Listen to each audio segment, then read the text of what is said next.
देखो हमने क्या देखा कि A/B टेस्टिंग में जो हम लोग डिस्कस कर रहे थे अभी तक, उसमें बोला था हमने कि एक कंट्रोल ग्रुप बनाना है, करेक्ट, और एक ट्रीटमेंट ग्रुप होगा, बोला था ना, राइट। और कंट्रोल ग्रुप में बोला था कि कंट्रोल ग्रुप वो ग्रुप होगा जिसमें सब्जेक्ट को कोई ट्रीटमेंट नहीं देंगे, आइदर नो ट्रीटमेंट और standard treatment will be given. Now question is, भाई हर चीज में तो खर्चा है ना, कोई चीज तो फ्री मिलती नहीं।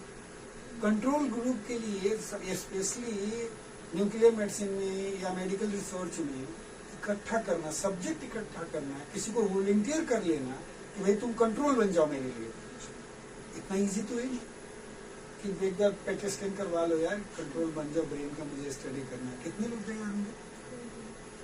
Correct, with no intervention, correct. तो फिर भी कंट्रोल ग्रुप क्यों चाहिए? Why have a control group?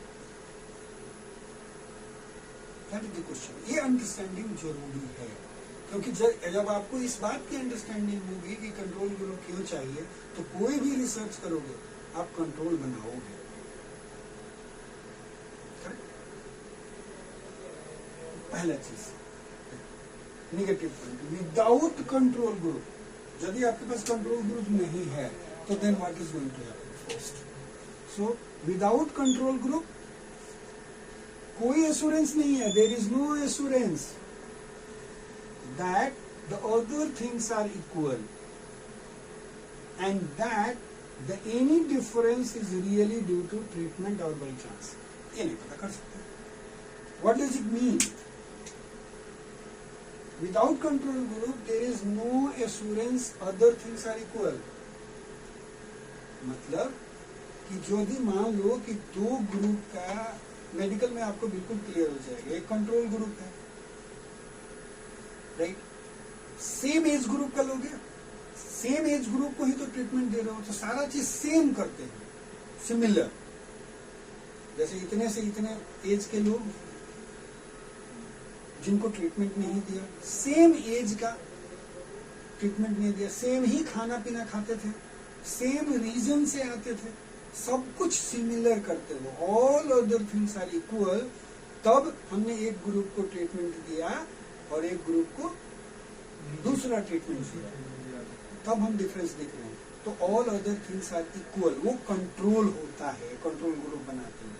जैसे इमेज प्रोसेसिंग में आपका इनपुट इमेज है, राइट, इनपुट इमेज में जब कोई ट्रीटमेंट नहीं, कोई प्रोसेसिंग नहीं लगा रहे, राइट, तो वो कंट्रोल बन जाता है। तो इमेज तो वही सेम रहा, सेम ही एमए में एक्वायर हुआ था, और वही इमेज को आप दूसरे में डीएसआर लगा रहे हो, करेक्ट, तो ये जाकर के इंप्रूव हो रहा है। और कंपेयर कैसे करो? डीएसआर वर्सेस इनपुट जिसमें कोई ट्रीटमेंट नहीं दिया था। Is it clear? तो सारी चीज same, all other things are same, image acquisition जैसे हुआ था, इमेज भी वही थी, सब कुछ सिमिलर है। सो ये गारंटी नहीं होती है, यदि कंट्रोल ग्रुप नहीं बनाओगे तो ये गारंटी नहीं होती। जैसे हमने ब्यूटी प्रोडक्ट का एग्जाम्पल लिया था, यदि मेरा प्रीवियस ईयर का पहले का एक्सपीरियंस है, राइट, तो उसमें किन किन लोगों को दिया, उनकी ऑलरेडी उनका फेयरनेस था, उनका चेहरा कैसा था, उनके स्किन कैसे थे, करेक्ट, उसकी जानकारी तो नहीं है। तो दो ग्रुप में जब कंपेयर करोगे तो स्किन की क्वालिटी भी तो सेम होनी चाहिए, सिमिलर प्रॉब्लम भी तो सेम सबको होनी चाहिए।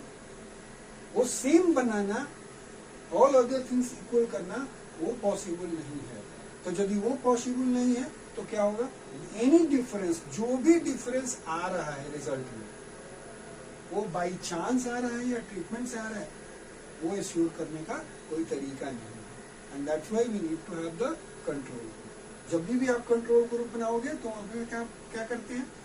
All subjects are expose to same conditions, right, except क्या है? Treatment of interest. सिर्फ ट्रीटमेंट जो देना है वो दो देना है, बाकी सारे कंडीशंस होने चाहिए वो सेम होने चाहिए, दोनों ही ट्रीटमेंट होते हैं, करेक्ट, ये एश्योर किया जाता है। समझ गए? प्रीवियस एक्सपीरियंस इसलिए नहीं यूज किया जाता कि वो भी कंट्रोल, वो उसमें भी कैसे कंट्रोल करोगे, तुमको तो पता ही नहीं है, कि ये ग्रुप में जो आप ट्रीटमेंट दे रहे हो वही एज ग्रुप था या नहीं था, उसके एग्जैक्टली मैच करना है।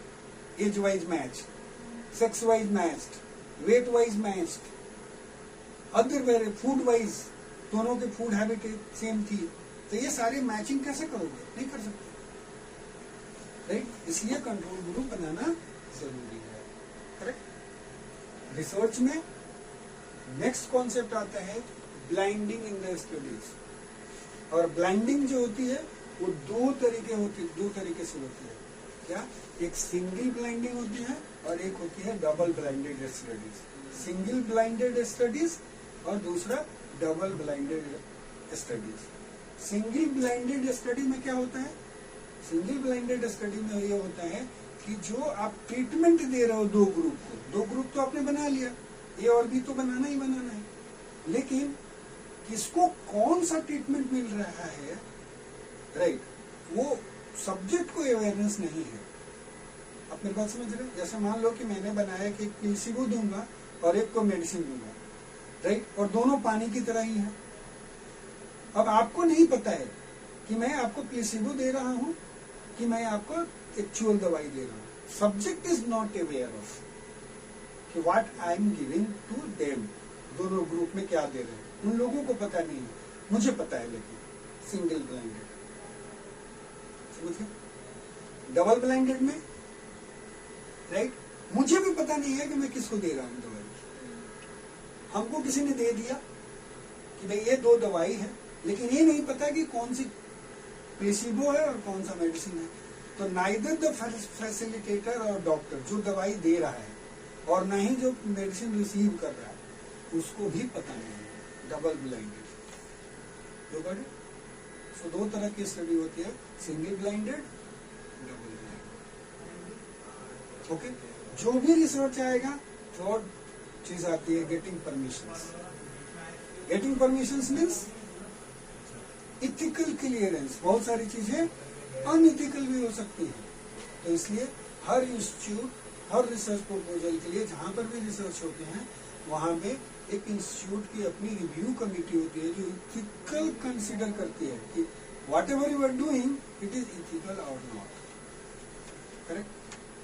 समझिए कि ये दवाई देना चाहिए नहीं देना चाहिए, ये इथिकल है नहीं है। इसीलिए तो बोले पेशेंट इंफॉर्मेशन शीट होता है ना, जो पेशेंट स्टडी करते हैं उनको पेशेंट इंफॉर्मेशन शीट भरना पड़ता है।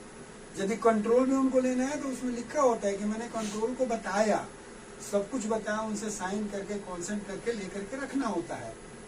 करेक्ट? कि हमने ऑलरेडी उनको बताया था कि भाई आप मेरे लिए कंट्रोल बन रहोगे इस स्टडी के लिए, स्टडी का पर्पस, ये सारी चीजें उनको एक्सप्लेन करनी होती है। So you need to have the permission from the ethical committee. Correct? ठीक है? So 3 things are important.